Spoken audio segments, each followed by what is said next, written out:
ومن آياته الليل والنهار والشمس والقمر لا تسجدوا للشمس ولا للقمر واسجدوا لله الذي خلقهن إن كنتم إياه تعبدون فإن استكبروا فالذين عند ربك يسبحون له بالليل والنهار وهم لا يسمعون ومن آياته أنك ترى الأرض خاشعة فإذا أنزلنا عليها الماء اهتزت وربت إن الذي أحيا لهم الموتى إنه على كل شيء قدير إن الذين يلحدون في آياتنا لا يخفون علينا أفمن يلقى في النار خير أم من يأتي آمنا يوم القيامة اعملوا ما شئتم إنه بما تعملون بصير إن الذين كفروا بالذكر لما جاءهم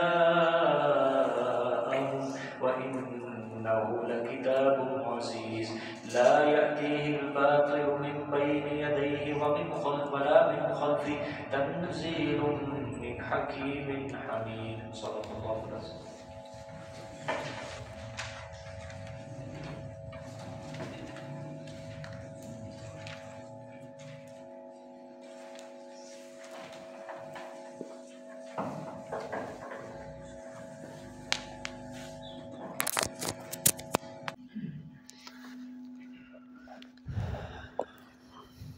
گزشتہ آیات میں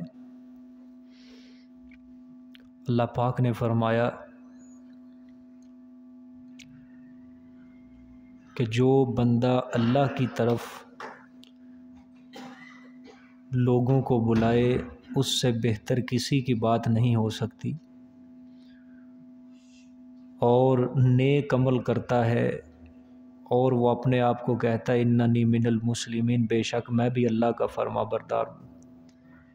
تین صفتیں جس بندے کے اندر ہوں اللہ کے نزدیک وہ سب سے بہتر ہے۔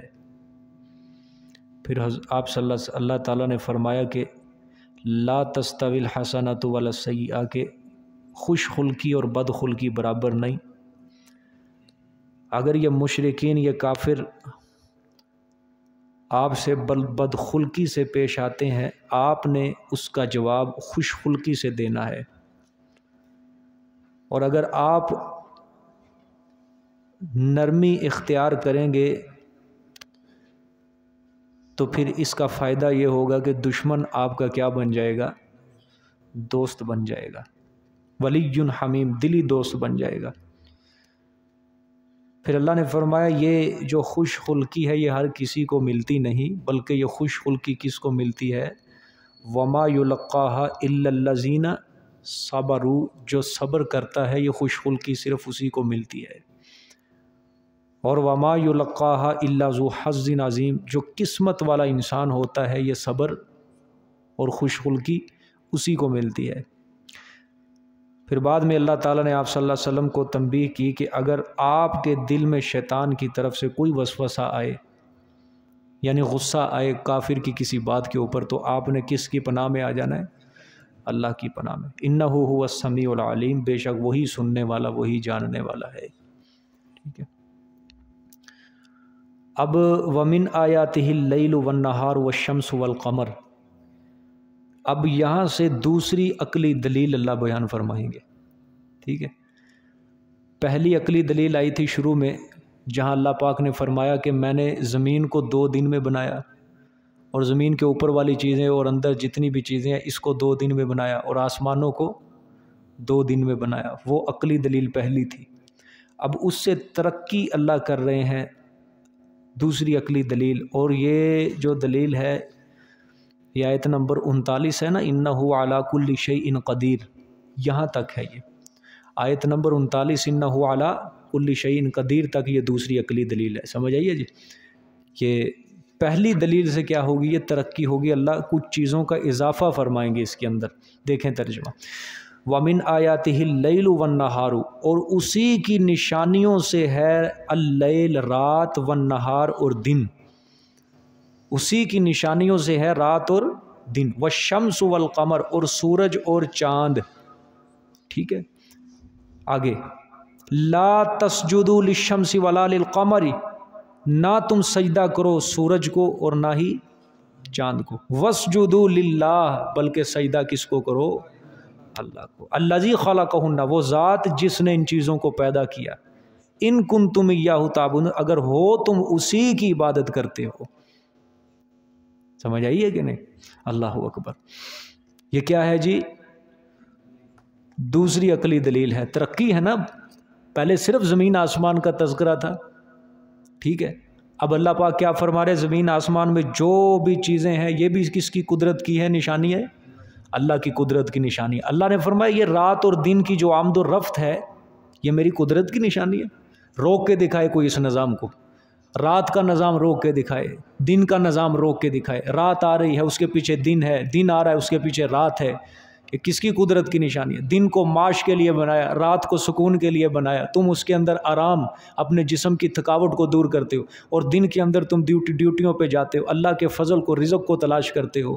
یہ ساری کی ساری میری قدرت کی نشانیاں، رات اور دن کے آنے جانے میں اللہ کی کیا ہے؟ نشانیاں ہے۔ ان فی خلق السماوات والارض واختلاف اللیل والنہار، زمین و آسمان کے پیدا کرنے میں اور رات اور دن کے آنے جانے میں، واختلاف اللیل والنہار لآیات لأولی الالباب، البتہ نشانیاں ہیں عقل والوں کے لیے، ٹھیک ہے۔ آگے سورج اور چاند، اللہ نے فرمایا یہ بھی میری قدرت کی نشانیوں میں سے ہے۔ سورج ہے، چاند ہے، سورج صبح کو طلوع ہوتا ہے، کائنات کو روشن کر دیتا ہے، رات کا اندھیرا جو ہے اس کے آگے مغلوب ہو جاتا ہے، اور سورج روشنی پیدا کر دے، اور اس روشنی کے ذریعے کتنی سہولتیں انسان حاصل کرتا ہے۔ چلو آج سے کچھ سال پہلے چلے جاؤ، جب یہ مشینری نہیں تھی، ایک تو صرف قرآن جس کو بیان کر رہا ہے کہ اس کے ذریعے ہماری کھیتیاں، فصلیں کیا ہو جاتی ہیں؟ پک جاتی ہیں، لیکن آج دور حاضر میں اس سے کتنی سہولتیں لی جا رہی ہیں، سورج کی تپش کے ذریعے اور سورج کی روشنی کے ذریعے بجلی کو پیدا کیا جا رہا ہے، اور نہ جانے آئندہ آنے والے سالوں میں، آنے والے وقت میں کتنی سورج سے اس طرح لوگ، اللہ ذہن بڑھاتے جائیں گے، عقل دیتے جائیں گے، کتنے فوائد سورج سے حاصل کرتے جائیں گے، اللہ جانتا ہے۔ تو یہ کس کی نشانی ہے؟ اللہ اکبر۔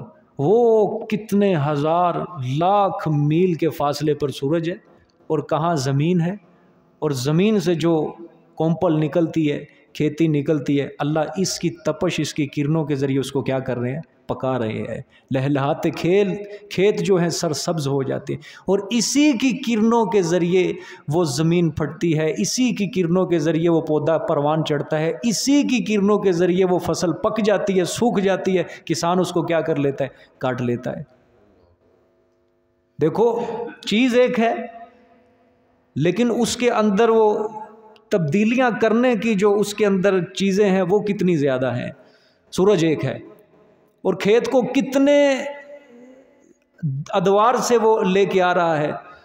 پہلے کومپل ہے، کومپل بڑی ہوتی ہے، پودا بنتا ہے، پودا بڑا ہوتا ہے، پھر کیا ہوتا ہے؟ درخت بن جاتا ہے، تنا بن جاتا ہے، سرسبز، وہ بڑا درخت بن، پھر وہ پھل دینے لگتا ہے۔ سمجھ آئیے کہ نہیں بات؟ پھر رات، آگے چاند، اللہ نے فرمایا یہ بھی میری قدرت کی نشانیوں میں سے ہے، ٹھیک ہے۔ چاند طلوع نہ ہو تو پھلوں کے اندر مٹھاس پیدا نہیں ہو سکتی۔ یہ چاند کی ٹھنڈی ٹھنڈی روشنی کے ذریعے اللہ پھلوں کے اندر کیا پیدا کرتا ہے؟ مٹھاس کو پیدا کرتا ہے۔ سمجھ آئی ہے؟ سورج اور چاند کے اندر یہ بھی میری قدرت کی نشانیاں ہیں، اور اللہ پاک نے فرمایا دیکھو تو صحیح، یہ چاند اور سورج ہر وقت اپنی پٹری کے اوپر چل رہے ہیں، یہ ایک رفتار ہم نے ان کے لیے متعین کر دی ہے۔ یہاں سے پتہ چلتا ہے کہ وہ ایک بہت بڑی طاقت کے ماتحت ہو کر کام کر رہے ہیں۔ سورج اور چاند ایک بہت بڑی طاقت کے حکم کے تحت رہ کے کیا کر رہے ہیں؟ کام کر رہے ہیں۔ اگر یہ کسی کے حکم کے تابع نہ ہوتے تو نظام کیا ہو جاتا؟ دھرم برم ہو جاتا۔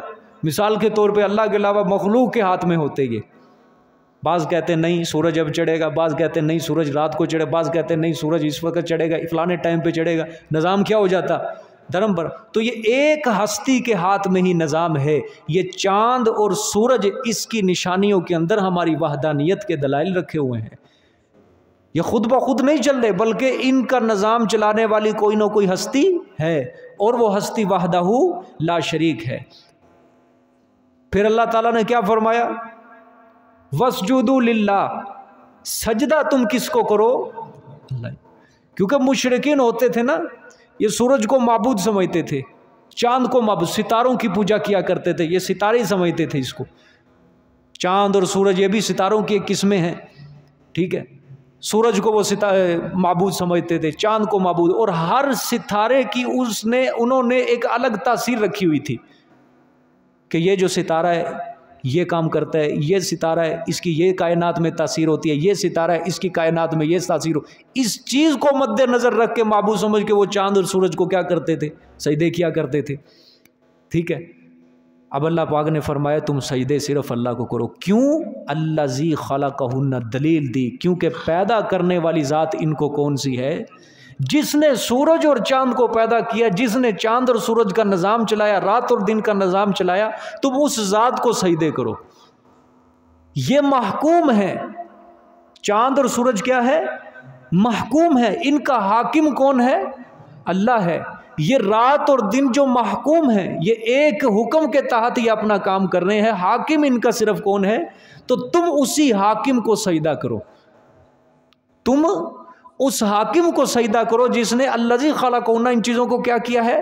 پیدا کیا. پھر اللہ نے تاکید بیان کی، ان کنتم ایاہ تعبدون، اگر ہو تم اسی کی عبادت کرنے والے، اگر تم اسی کی عبادت کرتے ہو نا ایک اللہ کی، تو پھر چھوڑ دو سجدہ صرف کس کو کرو؟ اللہ کو کرو. اب یہاں سے یہ بات معلوم ہوتی ہے کہ اللہ کے سوا کسی اور ہستی کو سجدہ کرنا جائز ہے، نہ کسی قبر کو، نہ کسی ڈھیری کو، نہ مٹی کو، نہ پیر فقیر کو، نہ زندہ کو، نہ مردہ کو، کسی ہستی کو اللہ کے سوا، نبی کو، ولی کو، صحابی کو، ولی کو، کسی کو سجدہ کرنا جائز نہیں ہے. اور سجدے کی کتنی قسمیں ہیں جی پتہ ہے کسی کو؟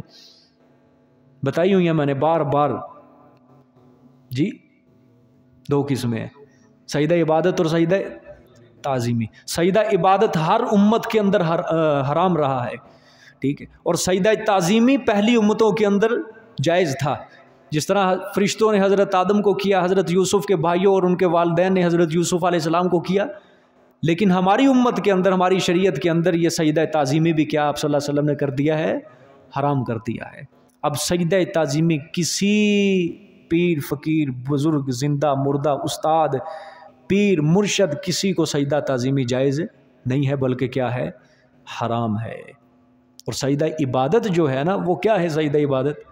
کہ کسی کو عالم الغیب، مختار کل، حاضر و ناظر، معبود سمجھ کر اللہ کے سوا کسی کو سجدہ کیا، یہ سجدہ کفر ہے.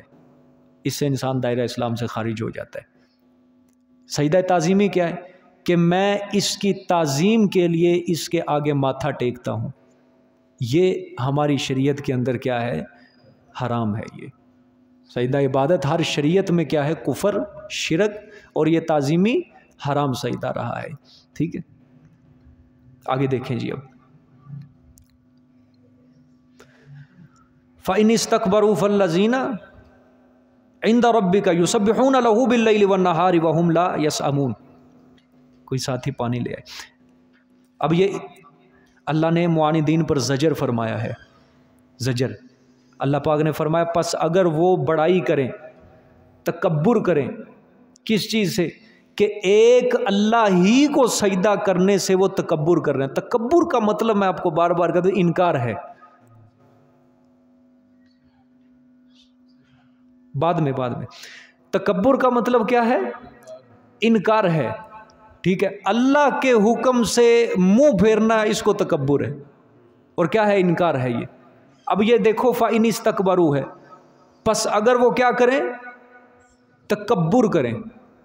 کس چیز سے؟ اللہ کو سجدہ کرنے سے. اللہ نے فرمایا فَالَّذِينَ عِنْدَ رَبِّكَ، پس وہ فرشتے جو تیرے رب کے ہاں ہیں، یُسَبِّحُونَ لَهُ، وہ پاکیاں بیان کرتے ہیں واسطے اس اللہ کے، بِاللَّيْلِ وَالنَّهَارِ، رات اور دن اس کی پاکیاں بیان کر رہے ہیں. اس کو کیا ضرورت ہے؟ وہ تمہاری باتوں کا پابند نہیں، وہ تمہاری باتوں کا محتاج نہیں ہے. اگر تم اس کی عبادت کرو گے تو نفع تمہارا ہے، اس کا نہیں. اگر تم اس کی عبادت سے گریز کرو گے، انکار کرو گے، تو نقصان تمہارا ہے، ہمارا نہیں. کیوں؟ واللہ هو الغنی الحمید، اللہ کیا ہے؟ غنی ہے، بے پرواہ ہے. اللہ الصمد، اللہ کیا ہے؟ بے نیاز ہے.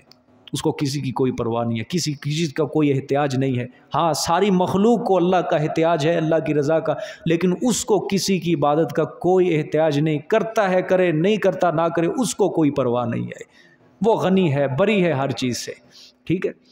رات اور دن، یہاں پہ جو ہے نا فالذین عند ربک، یہاں سے فرشتے مراد ہیں۔ کون مراد ہیں؟ فرشتے جو تیرے رب کے ہاں ہیں، یسبحون لہ باللیل والنہار، وہ پاکیاں بیان کرتے ہیں واسطے اس کے، کس کے؟ اللہ کے لیے، باللیل والنہار، رات اور دن، وہم لا یسأمون، اور وہ ذرہ برابر بھی نہیں تھکتے۔ سمجھ آ گئی ہے کہ نہیں؟ اللہ پاک نے فرمایا اے انسانوں اگر تم عبادت نہیں کرو گے تو پھر کیا ہوا؟ ہمارے جو قریبی ہیں، فرشتے ہیں، ملائکہ ہیں، وہ تو ہر وقت ہماری پاکیاں بیان کر رہے ہیں، تسبیحاں بیان کر رہے ہیں، ہمیں سجدے کر رہے ہیں۔ پیچھے آیا تھا نا ایک آیت کے اندر اللہ نے فرمایا کہ حاملین عرش فرشتوں کا اللہ نے ذکر کیا کہ اللہ کے عرش کو اٹھائے ہوئے ہیں، اور اس عرش کے ارد گرد کئی فرشتے ہیں، قطاریں صفیں بنا کر کھڑے ہیں، کوئی اللہ کے حکم کا انتظار کر رہا ہے، اور کوئی اللہ کو رکوع کیے ہوئے ہے، کوئی اللہ کے آگے سجدہ کیے ہوئے ہے، کوئی جھک کے کھڑا ہے، ہر کوئی اللہ پاک کے حکم کا منتظر ہے۔ اللہ کی تسبیحاں ہو رہی ہیں بیان، اللہ پاک کی پاکیاں بیان ہو رہی ہیں، اوپر کا نظام جو ہے وہ کچھ اور ہے۔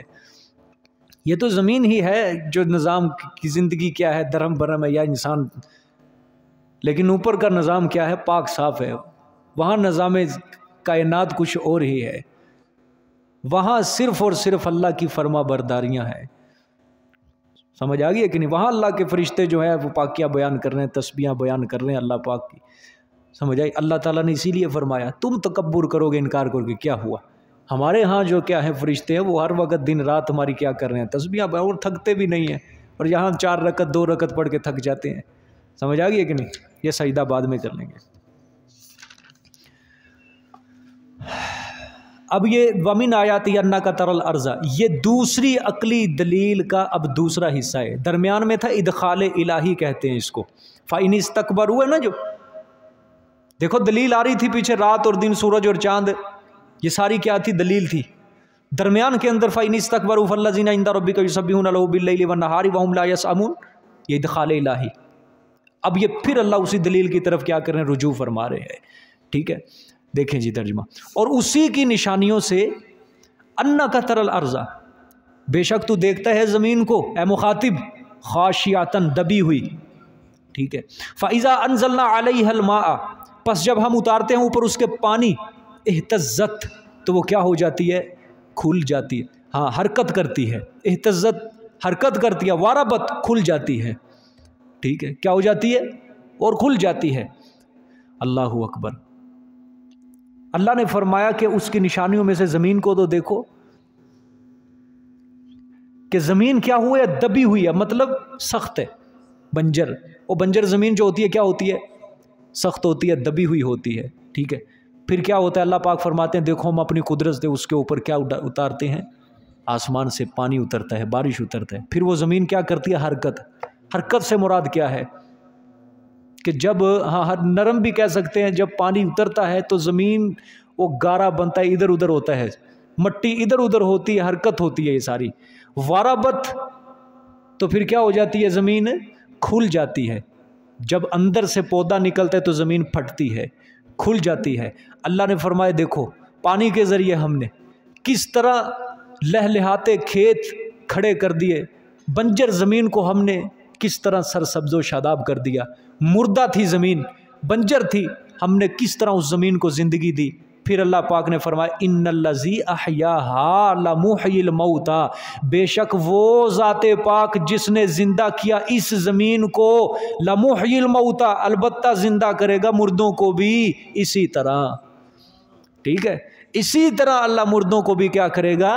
زندہ کرے گا۔ یہ کوئی بات بعید از عقل نہ سمجھو، کیا انسان تیرے اوپر موت آ گئی تو کل قیامت والے دن ہم تمہیں اٹھا نہیں سکیں گے، دوبارہ زندگی نہیں دے سکیں گے؟ اٹھے گا تو، جس طرح ہم بنجر زمین، مردہ زمین کو زندگی دے دیتے ہیں، سرسبز کر دیتے ہیں، اسی طرح ہم تجھے بھی زندگی دیں گے، دوبارہ اٹھائیں گے تمہیں اسی حالت۔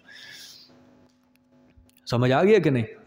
ہاں یہ اللہ پاک قرآن میں بار بار کہتے ہیں نا کہ دوبارہ ہم اٹھائیں گے، دوبارہ جس طرح ہم نے پہلی بار پیدا کیا، جس طرح ہم نے پہلی بار پیدا کیا اسی طرح ہم تمہیں کیا دیں گے؟ دوبارہ زندگی۔ حدیث شریف کے اندر آتا ہے کل قیامت والے دن انسان جو ہے بغیر ختنے کے اٹھے گا۔ انسان جب دنیا میں آتا ہے تو نہ اس کے جسم پہ لباس ہے اور نہ ہی وہ ختنہ ہوا ہوتا ہے، تو کل قیامت والے دن بھی اسی طرح اللہ تعالیٰ کہتے ہیں نا قرآن میں کہ جس طرح ہم نے پہلی بار تمہیں پیدا کیا اسی طرح دوبارہ اٹھائیں گے۔ تو نہ ختنہ ہوگا بغیر ختنے کے، اور لباس بھی نہیں ہوگا، برہنہ لباس کے اندر کھڑے ہوں گے سارے۔ سمجھ آئیے کہ نہیں؟ ہاں، اللہ اکبر۔ تو اللہ نے فرمایا یہ بات بعید از عقل نہ سمجھو کہ ہم دوبارہ زندہ نہیں کریں گے۔ دیکھو قرآن قیامت کے اوپر کتنا زور دیتا ہے، بار بار آیتوں کے اندر قیامت دوبارہ زندہ کرنا ہے، اور آخری 10 پاروں میں اللہ بار بار یہ چیز ذکر کر رہے ہیں دوبارہ زندہ کرنا ہے، میں نے دوبارہ زندہ کیوں؟ فکر آخرت، قیامت جس کا یقین ہوگا قیامت کے اوپر، علمی اعتبار سے بھی عملی اعتبار سے بھی ایمان ہوگا، وہ اللہ کی نافرمانیوں سے بچے گا۔ اصول ہے جب کسی انسان کو نتیجے کا فکر ہوگا تو پھر تیاری بھی اس حساب سے کرے گا۔ جس انسان کو نتیجے کا فکر نہیں ہے وہ تیاری کبھی، نالائق شاگرد ہو، اگر نالائق انسان ہو، طالب علم ہے کسی مسجد میں یا مدرسے میں یا یونیورسٹی کا طالب علم ہے، اب اس کو پتہ ہے سال کے بعد میرے امتحان ہے، اب وہ اس نتیجے کے لیے، اس امتحان کے لیے کیا کرے گا؟ لائق جو انسان ہوگا پڑھے گا، جو نالائق ہوگا وہ نہیں پڑھے گا، نہیں محنت کرے گا۔ یہی فکر آخرت ہے۔ یہ جو زندگی اللہ پاک نے دی ہے جب ہم پیدا ہوتے ہیں، یہ ایک سفر ہوتا ہے۔ ہم اس کو سفر نہیں سمجھتے، ہم اس کو دارالقرار سمجھتے ہیں کہ ہمیشہ یہی بس رہنا ہے، ہم نے بس دوبارہ اٹھنا نہیں ہے، حساب کتاب نہیں ہے۔ یہ ایک سفر ہے، پہلے انسان بچپن گزارتا ہے، پھر جوانی گزارتا ہے، پھر بڑھاپا۔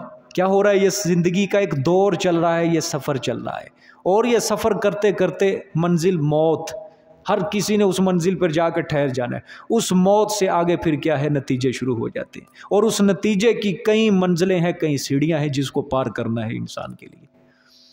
ٹھیک ہے؟ اب جو لائق ہوگا، جس کو آخرت کا فکر ہوگا، وہ اس سفر کو کیا گزارے گا؟ صحیح گزارے گا، اچھا جس کو اس نتیجے کا فکر نہیں ہے وہ نالائکیوں کے اندر زندگی گزارے گا، وہ دین اسلام کو مد نظر نہیں رکھے گا، بس اپنی خواہشات کے مطابق کیا کرے گا؟ زندگی گزارے گا۔ اللہ پاک نے قرآن پاک میں فرمایا اس شخص سے بڑا ظالم کون ہو سکتا ہے جو اپنی خواہشات کی پیروی کرتا ہے؟ سمجھ آئیے؟ اپنی خواہشات کی کیا کرتا ہے؟ پیروی کرتا ہے۔ اس شخص سے بڑا ظالم کوئی نہیں ہو سکتا۔ یعنی دین اسلام ہے جو ہمارا، یہ ایک خود مختار نہیں بناتا انسان کو، بلکہ یہ ماتحت رہ کے زندگی گزارنا سکھاتا ہے۔ ہمارا دین کہتا ہے کہ اللہ اور اس کے رسول کے ماتحت رہ کے کیا کرو؟ زندگی گزارو۔ خود مختار انسان کو نہیں بناتا، خود مختار انسان وہی بنتا ہے جو اپنے اسلام کو، اللہ اور اس کے رسول کو بھول جاتا ہے۔ کہتے ہیں نا ہم دنیا کے اندر آئے ہیں کس کے لیے؟ مقصد ہے ہمارا دنیا میں آنے کا، اس مقصد کو حل کرنا ہے ہم نے، یا تو حل کر لو یا اسی طرح چلے جاؤ۔ حل کر لو گے قبر بھی آسان ہے، آخرت کی جتنی منزلیں آسان ہیں، اگر نہیں حل کر سکتے تو پھر کیا ہے؟ خسارہ ہی خسارہ ہے، نقصان ہی نقصان ہے۔ ٹھیک ہے؟ ان الذی احیاھا لمحیی الموتى، بے شک وہ ذات پاک جس نے زندہ کیا اس زمین کو، البتہ وہ زندہ کرے گا مردوں کو بھی۔ اور یہ بات بعید العقل نہ سمجھو، اللہ نے فرمایا انہ علی کل شیء قدیر، بے شک وہ اوپر ہر ذات، ہر چیز کے کیا ہے؟ قادر ہے۔ وہ اللہ اوپر ہر چیز کے قادر ہے۔ جس طرح وہ زمین، بنجر زمین کو زندہ کر سکتا ہے، اسی طرح وہ مردوں کو بھی کیا کر سکتا ہے؟ دوبارہ زندہ کر سکتا ہے۔ اس سے کوئی چیز اس کی طاقت سے باہر نہیں ہے، قوت سے باہر نہیں ہے، ہر چیز کے اوپر اس کی قدرت چلتی ہے۔ ٹھیک ہے؟ اللہ اکبر۔ اب دیکھیں، پہلی دلیل عقلی کے بعد تخویف اخروی آئی تھی بڑی زبردست، اب دوسری عقلی دلیل کے بعد بھی تخویف اخروی ہے یہاں پہ۔ ٹھیک ہے؟ دیکھیں جی غور سے، ان الذین یلحدون فی آیاتنا لا یخفون علینا،